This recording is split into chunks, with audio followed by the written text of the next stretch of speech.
जीव गेला तर जरांगेला फाशी द्या, ओबीसी नेते विजय वडेट्टीवार संतापले, तर वडेट्टीवारांचा जातीय दंगल घडवून आणण्याचा प्रयत्न, जरांगे भडकले।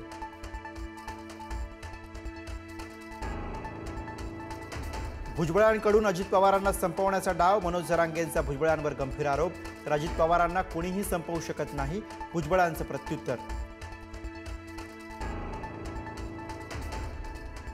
एसटीच्या आरक्षणासाठी धनगर आणि बंजारा समाज आक्रमक, राज्यात ठिकाणी संयुक्त मोर्चे, तर एसटी आरक्षण वाचवण्यासाठी आदिवासी बांधवही उतरले रस्त्यावर। सरन्यायाधीश भूषण गवई यांच्यावर झालेल्या हल्ल्याच्या प्रयत्नानंतर पंतप्रधान मोदींचा गवईंना फोन, न्यायमूर्ती गवई यांनी दाखवलेल्या संयमाचं मोदींकडनं कौतुक, सुप्रीम कोर्टामध्ये एका वकिलाकडनं गवईंवर हल्ल्याचा प्रयत्न।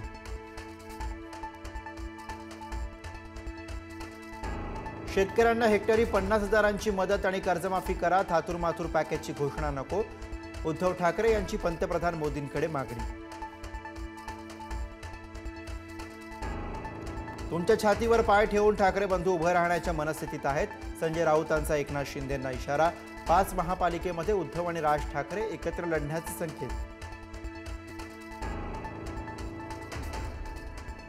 यंदाच्या दिवाळीला आनंदाचा शिधा मिळणार की नाही, गोरगरिबांना चिंता, आर्थिक चणचणीमुळे राज्य सरकारची आनंदाचा शिधा योजना बारगळण्याची चिन्ह।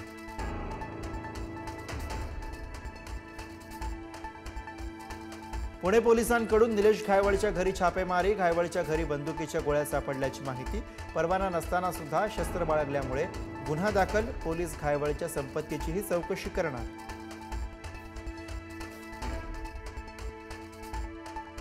अपघात प्रकरणी गौतमी पाटीलला क्लीन चिट, अपघातावेळी गौतमी गाडीत नव्हती, पोलिसांनी 100हून अधिक सीसीटीव्ही तपासले, गौतमीच्या कारची रिक्षाला धडक, रिक्षाचालक जखमी।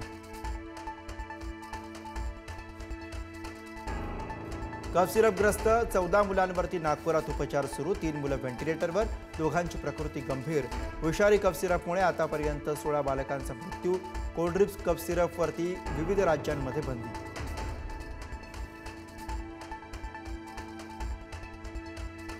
बिहार विधानसभेचं बिगुल वाजलं, बिहारमध्ये 2 टप्प्यात निवडणुका, 6 आणि 11 नोव्हेंबरला मतदान, तर 14 नोव्हेंबरला मतमोजणी।